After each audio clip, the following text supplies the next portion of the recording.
Welcome to Moments with Marianne. This is your host, Marianne Pastana.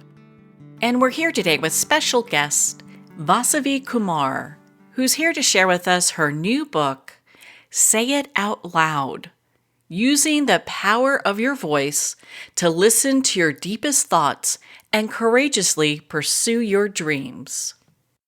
So Vasavi Kumar is a life coach and licensed therapist with a myriad of in-person, print, televised, and social media experience. A first-generation Indian American growing up on Long Island and diagnosed with bipolar disorder at the age of 19, she learned to become extremely self-aware and take action to create the life she wanted for herself. So let's welcome to the show, Vasavi Kumar. Hey, Marianne, thank you so much for having me here. What an honor it is to have you here and to talk about your book. What inspired you to write this? Wow. Well, I was inspired to write this book because I know that there are so many people who aren't kind to themselves inside of their minds. I was one of those people. And so when I was presented the opportunity to write the book, I knew that this was what I was going to write about, which was to help people be kinder to themselves and understand their minds on a deeper level. So what was the point that had you looking at this as maybe a topic or something that needed to be changed in your life? From the time that I was a kid, growing up in pretty much in an all-white town, I'm the daughter of Indian immigrants, to, just really never feeling like I fit in, to, getting involved with drugs and alcohol at a very young age and substances, but still being able to accomplish so much, which was getting, 2 masters. I volunteered in India. I became a plant-based chef, a coach, a licensed therapist. Like, I've accomplished so many things, but I've also had this very dark side to me. And I've been able to balance both. I was able to balance both of those. And that is no sustainable way to live. And I know that there are so many people out there who are juggling this persona, and inside they're suffering in silence. I knew I wasn't the only one. And because of a lot of the stuff that I've been through, like drugs and alcohol and going to rehab twice, and, just having to really face myself in a brutally honest manner, I know I'm not the only one struggling, Oh gosh, you're not. Yeah. So that's why I wrote this book. Yeah. Well, I'm so glad you did. And you're so brutally honest about what it is that you've been through. And I appreciate that, because it's true. There's so many people that are really struggling to kind of keep that facade together. And how difficult is that? Yeah. I mean, it's not easy. And as someone who has done it, and, I hats off to me, I did it quite well. You know what I mean? I was pretty good at putting up the facade until I was no longer able to. So now I know that the greatest freedom is to be able to be one person wherever you go. And you don't have to put on a facade and juggle all these masks. So I do think it's my duty and obligation, and one that I'm so honored to have, to be able to write this book to help other people. So in your book, you talk about, and you've been speaking about it here, saying our thoughts out loud. So why do we do it that way? Well, if we're not speaking our thoughts out loud, okay, if we're not speaking our thoughts out loud, they're just in our head, and they're just in our head, and they're just in the background of what we're thinking and how we're feeling, and we're not actually getting it out. We're just keeping it in our minds. It's just doling around, right? Doling around in the dome. And we need our brains to work sharp. We don't need our mind to be focused on stuff and saying things to us that are unkind and mean. We want to feel safe up there.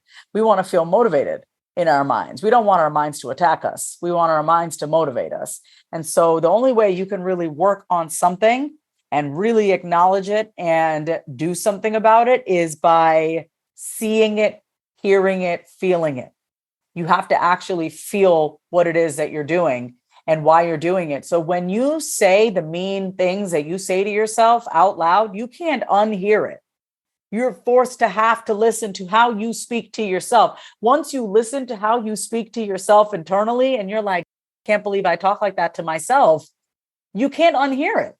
You have to do something about it. Because if you don't, that means that you are now your own abuser. And then you have no one to blame but yourself at that point for how your life looks and how you feel on a day-to-day basis. I think a lot of people can really identify with that. And my goodness, being our own abuser, it sounds like almost many of us have, in many ways, been conditioned to do that. Yeah. And I know that may sound harsh, but when I think about the people in my life who have hurt me the most, yes, they may have said stuff. Yes, they may have done stuff, but the person who's hurt me the most is me, because I ignored my intuition when it said to me, stay away from that person. They don't have your best interests at heart. When my intuition said to me, you know what, that guy is just using you. He doesn't really love you. When my intuition said to me, you can't trust that person. They don't, they're not loyal, and every single time I questioned myself, and I shouldn't have. And all of this is to say is that when we become honest with ourselves and we start seeing ourselves as the person that we need to develop the most trust with, we really start to lose interest in what everyone else thinks about us. You start becoming more concerned about the voices that are in your head versus what everyone else is thinking of you, because you can't control what other people are thinking of you. You could try, but it would require you having to water yourself down and molding yourself. And that's no way to live. And then that's also like a never ending pit as well, in many ways, because we can never make everybody happy. We just have to make ourselves happy. No. Yeah. I mean, exactly. We can never make anyone happy. You cannot make every single person happy. I mean, here's the thing. You actually can make every single person that you meet happy, but it would force you to have to not be yourself in order to do it, because you're molding yourself. And then at that point, who are you? In your book, you talk about leaking our power. What do you mean by that? What I mean by that is that we have areas in our life and we have ways of thinking and we have ways of being and how we live our life and our habits, and that essentially leak power. From when we say we're going to do something and we don't do it, we're leaking power. When we say, okay, I'm going to be strong this time and I'm going to say no, even though, I may have had a tendency in the past to be a people pleaser and say yes. And then you're presented with an opportunity and you do the same thing all over again. You say yes instead of saying no. You leak power. You leak power in the most minute of ways, like when you want to get up and just maybe walk a few thousand steps in the morning before you start your day, and you're like, whatever, it doesn't matter. Every time you say yes to the world and no to yourself, you leak power, period. Well, that is a very powerful thing to think about. And one of your chapters really stuck with me, and it's talk to your triggers out loud. And my goodness, you say, answer this out loud. What are some of the things that instantly fill you with anger, anxiety, I'm probably messing this up, fear, and other unpleasant feelings? So why would we do that? We're doing that because we, especially as women, are taught to not get triggered. We are taught to do everything with a smile. And I grew up with a mother who was very irritable. So I actually grew up with a mother who gave herself full permission to be triggered all the time. Now, that obviously came with its own baggage, because growing up with a mother who was always irritable and quite frankly, borderline, you know what I mean? It was not easy. And so I think that is why so many women really do gravitate towards me, because I am someone that has no problem admitting if something annoys her, right? I don't explode like the way my mother used to, but one thing I took from my mother is that it's okay to say that you're annoyed. It's okay to feel irritated by something, because she openly was an irritable person. My mother was not the kind of woman that's like, everything's fine over here. No, if she was upset, we knew she was upset. So I didn't grow up with like the kind of fake, like two-faced type of thing. Like if my mother was upset, I knew she was upset. And so I love writing that chapter. And I think that's a fan favorite, because we do not give ourselves permission to say, you know what, I'm really pissed off right now. You know what, I'm really annoyed that you did that. Like we're like, oh, it's okay. We find reasons and excuses so that we do not have to sit with the discomfort of how we feel based on whatever happened.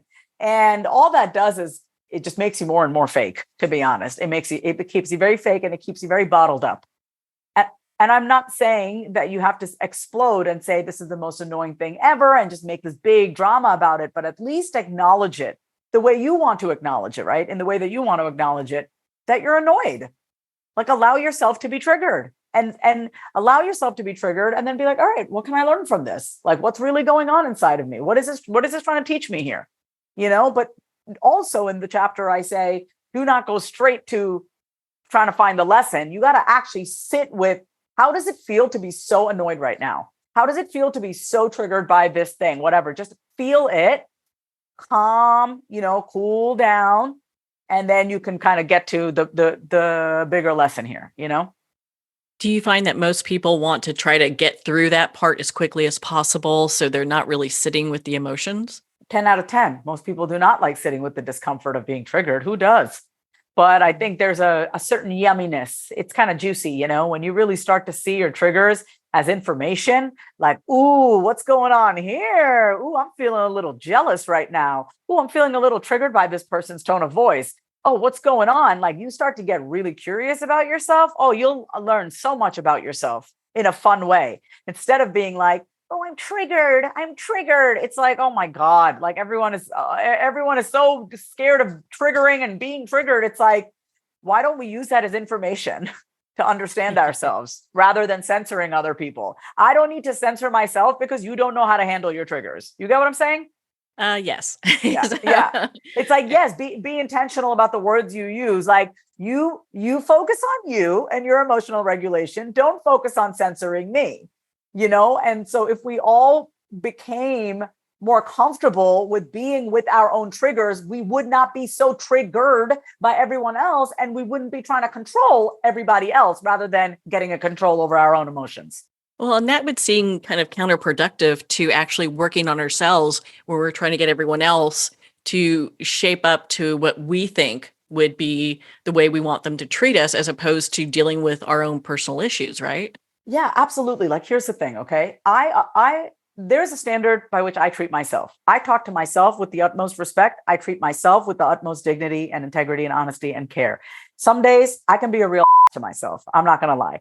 If I'm feeling impatient, I'm going to be impatient with the world, and I'm going to be impatient with myself, but I have grace with myself on those days. And those days are not very frequent anymore. But if we treat ourselves a certain way, and like, I have a certain standard, right? And when I'm in the presence of somebody else, if they don't treat me the way that I treat myself, I don't make a big deal about it. I'm like, listen, they clearly they didn't get the assignment. Like, this is how I'm treated. I can walk away from that situation. I don't need to control you to tell you how to treat me. Treating me well means that I walk away. Treating me well means that I communicate my boundaries, but I'm not in the business of trying to control people and try to force people to respect me. You get what I'm saying? Oh, yes. Yes, Yeah. that's our job to do with ourselves. Yeah. Like, if you don't respect me the way that, so like, I have a standard, like, even when I'm dating, right? And by the way, I'm not dating at all right now, but if I were, I have a certain way that I want to be treated by the man that is courting me, that is dating me. And if I meet someone who doesn't do that, and it's just not pleasurable for me, I'm not going to try to mold that person. I'm going to communicate my expectations, my boundaries. And if they cannot do that, then bye. Why try to change one person when we literally have 8 billion people on this planet? There are plenty of people out there you can match with, Oh, yes. People show us who they are, for sure. Yeah, absolutely. It's just learning how to listen to what they're telling us. Yeah. And then also not taking it personally. If someone doesn't give you the respect that you believe that you deserve, it is not a reflection of you. It is not. If I've ever treated someone with disrespect, it's because of my feelings towards them. And it could be because of who they are and what they did, but it's still something in me that is forcing me to treat that person that way. So you should never take it personally when someone disrespects you, but you need to not be in that situation anymore, period. So how do we go about owning our own flaws? What are some ways we can do that? Number one, like, give yourself the permission to be human. I am very flawed. And I think it's funny almost. It's funny because I used to have such a high standard for, like, oh, I need to be kind of, because I'm an author or I'm a coach, I have to be a certain way. I have to be perfect. And it's like, what does that even mean? I dropped that maybe 5 years ago when I was just like, this is a lot, trying to be this person. And it made me unrelatable. It made me not relate to people. because I was trying to put myself on this pedestal. Like, why did I create this pedestal for me to be on? And so for me, it's really been liberating to own my flaws. It's been very liberating for me to look at my contradictions. It's liberating to look at like the way that I sometimes show up. And so when someone points something out to me, I don't get offended by it. Like I've been called aggressive. There was this reel that came out, okay, and it has at least like 500,000 views on it. And one of the people in the comments was like, "She's so aggressive, blah blah blah blah blah," right? And I got hurt for a second because I've been told my whole life I'm too much, okay, and so someone calls me aggressive. Ooh, that hit a nerve. But if I'm being honest with myself, my delivery can be aggressive for some. For some, they will feel completely alive in my quote unquote aggressive nature. Some people will feel extremely attacked being around me. Every person is going to have a different experience of me. Someone's going to call me aggressive. The other person's going to call me assertive. Another person's going to say I've changed their life. You cannot get upset with what people say about you. You got to just own it though. Am I a little aggressive? To some, I may be. So yes, that's how you own your flaws. Yes. Can you see why someone may say this about you? Yes. Because this is not about being right or wrong about how someone views you. It's just seeing that it's there rather than resisting that, oh, I could have no part of this. That's you resisting it. Owning it is to take an honest look at yourself. Can I come off as aggressive? Absolutely. Get it? So. Yeah, you'll definitely have the people who need to listen to your message resonate with you. And Yes. I mean, there's somebody out there for everybody, the way I look at it. So absolutely. And this other woman wrote in this comment, "You're too much for me. Lower your level." That's what she said. Lower your level and your frequency. And I just laughed to myself and I was like, "No, lady, I don't tone down for you. I don't tone down for you. This is who I am. This is one part of who I am. I can also be very soft-spoken." That's the thing with social media. People see one video, they think that's all of you, and they don't realize that there's so many different parts to us. And that's what the book is really about. Say It Out Loud is really about embracing, owning all these different parts of you. The part of you that wants to be triggered, the part of you that has, the part of you that is flawed. There are many parts of us that are flawed. There's, the part of us that dreams really big. So it's really about the permission slip to bring all the parts of you together. And to kind of dovetail with that, do people really have a hard time expressing what they really want to dream about or what they want in their lives? Yeah, I run this group and our next round is in September, actually. It's called Bold Voice. And I do this with a bunch of, colleagues, and it's a paid vocal voice training group because I am a voiceover artist as well as a therapist. But whenever I have the people in my group share what they want out loud, I really work with them to stop diminishing what they want before they even say it. So one of the women that was in my group, she wanted to be a pianist. She plays piano at like fancy hotel bars here in Austin, Texas. And she goes, "Oh, I know this may sound silly, but," and I was like, "Can you please not preface your dream with, I know this may sound silly, but," I'm like, "Can you please not be a wet blanket on your dreams?" And so that's the kind of work that we're doing. You're not only saying out loud and being bold about what you want, you're also being trained on how to speak. Because think about it. We are not trained how to speak. We're actually just taught to be parrots. We're not taught how to speak. We're taught to be parrots. And I don't want people to be parrots. I want everyone in my group that is in my presence to be uniquely them. Because I can tell when people aren't being themselves. I can tell when they're being boxed up. I can tell when they're a little frozen. I can tell when they're just holding back. And I'm like, why? Be more of you. Can we get some passion? Can we get some personality up here? And so that's really what my program is about. It's about being bolder, using your voice, being a part of a community. Anyone who joins a group called Say It Out Loud or Bold Voices, they've got something to say, and they got more of them that they want to bring to the table. So this is really my goal ultimately with all the work that I'm doing. So for people who they're just having a hard time finding what sparks their life, how do you work with them through that? What I would say is to bring passion to everything that you are already doing. So whether it's you making your bed and you want to make your bed extra nice, or you want to maybe start a new face routine and you want to put some oomph in your morning routine, Instead of doing more, bring passion, bring the spark to whatever you're doing right now. And don't wait for the spark. Be the spark. Don't wait for the spark. Be the spark. So how do you do that? Do things that spark you up inside.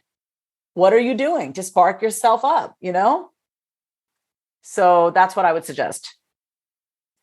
In your book, you talk about choosing yourself in the morning. What does that mean? That means that in the morning, you don't deal with anyone other than yourself. You got to make sure you put time aside just for you to rejuvenate, for you to pour into you. Even if it's like for my people out there who have children, right? Can you wake up a little earlier than your kids? Can you spend time to, can you ask your partner to take over in the morning? Like, what can you do to be responsible for yourself? What can you do to be responsible for your mental health instead of saying, oh, it's because I have kids, I can't. No, you had a whole life before you had children. So what were you doing to take care of yourself before you had kids? You probably weren't. Or if you did, it was not very sturdy or set in stone for you. It wasn't very consistent. It wasn't ritualistic.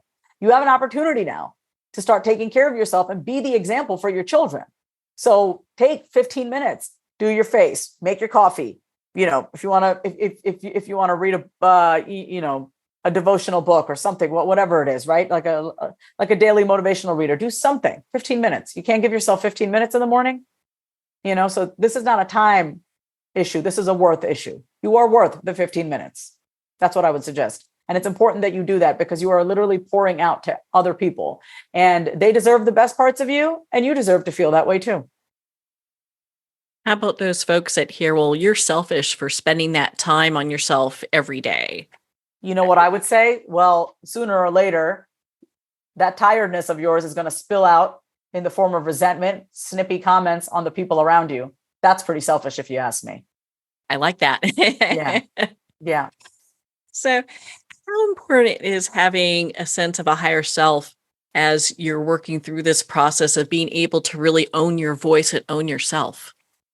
I think it's important. I think spirituality and creating some sort of God of our understanding, so it doesn't matter what the religion is or whatever, having some sort of connection with a higher version of yourself keeps you grounded, but also keeps you looking bigger, in terms of how much more can you be? If you look at some of our biggest performers out there, the Beyoncés, the Rihannas, the Lizzos, like you just look at Aerosmith, you just about all these great performers. It takes a lot to be out on stage and really be able to hold that kind of space. And I really do believe that requires a relationship with something really big, and like I said, it's a God of your understanding. So I think it's very important. Nothing that I do is done without the approval of God of my understanding. Nothing that I do is without the green light of God. I talk to God throughout the day. I'm constantly consulting with the God within myself. I wouldn't be where I am today without a God of my understanding because I am extremely limited as a human being. So I need something bigger than myself, higher than my human self to carry me through all the challenges that we as human beings face. So what are some ways we can set the tone for having a day that supports us? I would do two things. Block off a day just for you and have no agenda. None. And observe how you choose to spend your time. From that observation, notice, wow, I spent a lot of time on my phone. Wow, I spent a lot of time just watching TV. Wow, I notice when I have nothing on my agenda, this is how I spend my time. Man, I just drank a lot of beer. Man, I just sat and basically just worked all day. That shows you how you spend your time when you have no agenda. From there, try again. Create a day that's so simple yet powerful. And it can be, okay, I'm going to get a massage today. I'm going to take a nice walk. Maybe I'm going to make myself some nice blueberry pancakes. What is it? Like, allow yourself to think outside of your routine, but do it first with no agenda. See how you spend your day. Use that observation and then create a second day and have it be more spacious and fun. And so when we're doing this, what are we looking to really identify between the 2 days? I think what's really important for you to observe in those 2 days is number one, how you spend your time when you don't know what to do with it, because that'll show where you still need direction and clarity in your life. And number two, when you redo the day, you can look to see how well you know yourself and how well you really know to bring yourself joy and pleasure in your life. Now that you have some information, right? And then you could try again and you could try again. How much effort do you put into your day when you now have the knowledge of the first time you did it, right? It shows a lot of things. It shows about effort. It shows about curiosity. It shows about willingness, how special you think you are. Like for me, if I were to do this exercise, which I have done, so I noticed that on the days that I had no agenda, I spent a lot of time still working. And so I was like, no, we're not living like this. So then the next day, I was in Mexico actually at the time. I was just there for a month. I rented a bicycle. Had a beautiful beach ride. Then I dipped in the ocean, and then I went and got smoothies. And then I came back and was up at the pool, reading a book, listening to music. Like I just really enjoyed my surroundings, but I needed to have the experience of what it was like before for me to do this. But what I noticed about myself is I prioritized my pleasure that day. You want to be the kind of person that prioritizes their pleasure, because if you do not prioritize your pleasure, you're going to be having to prioritize the pain, because you haven't given yourself enough happiness, joy, and pleasure in your life. And you can't have too much of one thing in your life. It can't just be work, work, work, work, work all the time, you know? It seems like most people kind of fall within that category, and I'm guilty myself, where if we don't have anything to do, especially if you're self-employed, it's like, oh, okay, I'm just going to keep working. And that whole section of, well, where's my happiness starts to fall away. Yeah. You know, my book came out May 16th. I have a condo in Playa del Carmen, and I said, I need to get off the grid for a month. So I went to Mexico, June 16th to July 17th. Best decision.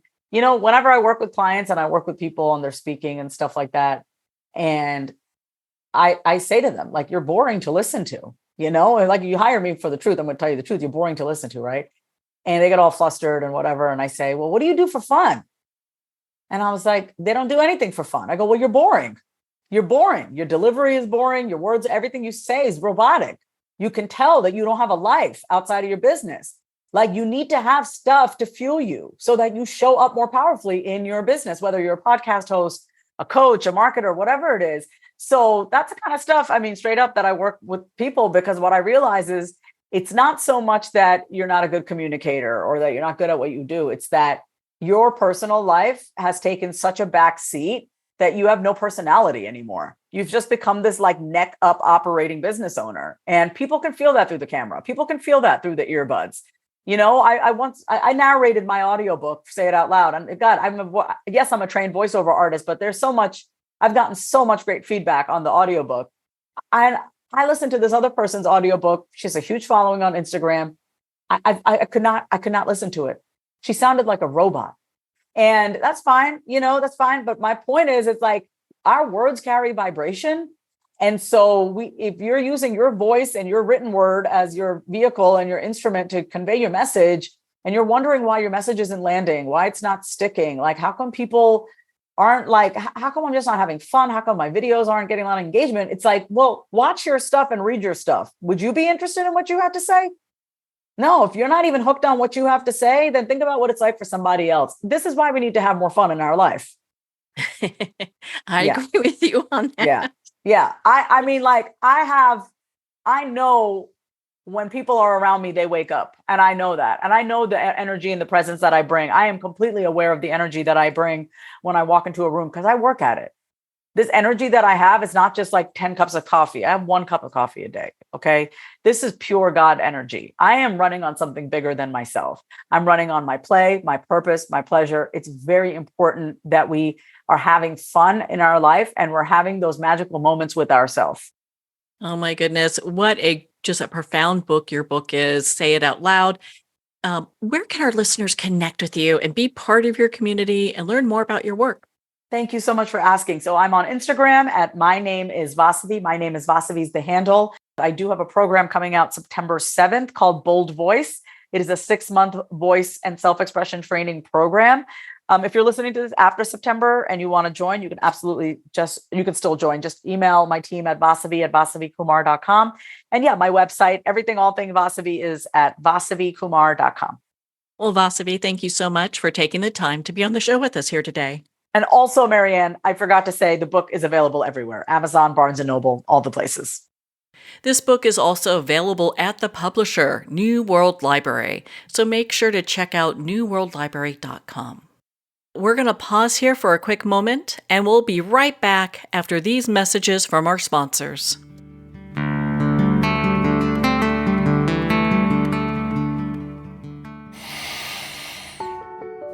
With Breath Hub, you'll experience the transformative power of breath as it harmonizes your body, mind, and spirit.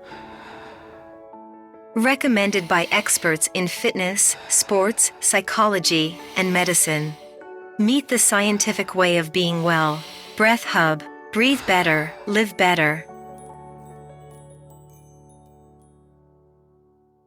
Are you a coffee lover who wants to make a difference? Look no further than Fire Department Coffee, a veteran-owned business that gives back to support first responders in need. Each batch of coffee is freshly roasted right here in the USA by a dedicated team of first responders and coffee experts. So when you enjoy a cup of Fire Department coffee, you're not only drinking high-quality coffee, you're supporting members of your community. Start your day with a coffee that gives back. Visit firedepartmentcoffee.com. That's fire, D-E-P-T, coffee.com. The book Terminal Cancer is a Misdiagnosis, authored by Danny Carroll, is on sale at Amazon now. Licensed psychologist and psychotherapist Tessa Antia-John-Guerra commented, "This is one of the most empowering books on the topic of cancer you will ever read." Award-winning author T.L. Needham commented, "This recommended book can be understood by anyone seeking answers, hope, and alternatives to a terminal diagnosis. Buy it now on Amazon.com. Pandemonium. Fast forward 20 years. A U.S. president seizes control of all U.S. missiles, the power grid, the banking system, and every computer in America as he hides in an underground bunker. Pandemonium, a captivating sci-fi thriller where a hidden war, psychics, aliens, artificial intelligence, and transcendental love collide with the latest media technology. Pandemonium, live to all devices. Get your copy on paperback or digital. Free sample at getpsychic.org. Hello, Dr. Cutler here. Do you experience bloating, heartburn, food craving, bowel irregularity, food sensitivities, weight issues? If you do not digest your food, you may be deficient in macronutrients, which your body needs for optimal health. DrEllenCutler.com teaches that this is an enzyme deficiency. I believe the most important supplement is a full-spectrum digestive enzyme, Dr. Ellen's Way Digestive Enzymes. Hear more about it at DrEllenCutler.com.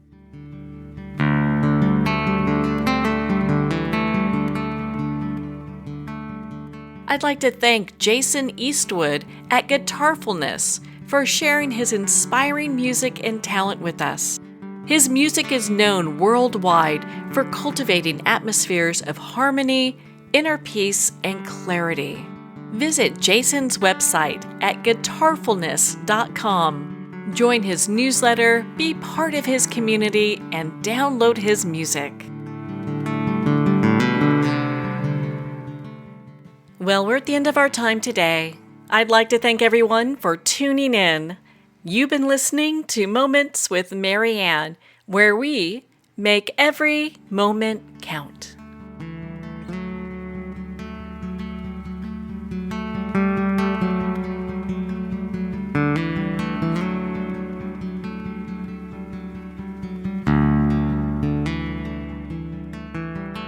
In a single moment, your life can change. Moments with Marianne is a transformative hour that covers an endless array of topics with the best of the best. Her guests are leaders in their fields, ranging from inspirational authors, top industry leaders, and business and spiritual entrepreneurs. Each guest is gifted and a true visionary. A recognized leader in her own work, and while teaching others to develop, refocus, and grow, Marianne will bring the best guest and sometimes a special surprise. Don't miss this. You never know just which moment will change your life forever. Make sure to tune in and visit momentswithmarianne.com for more information.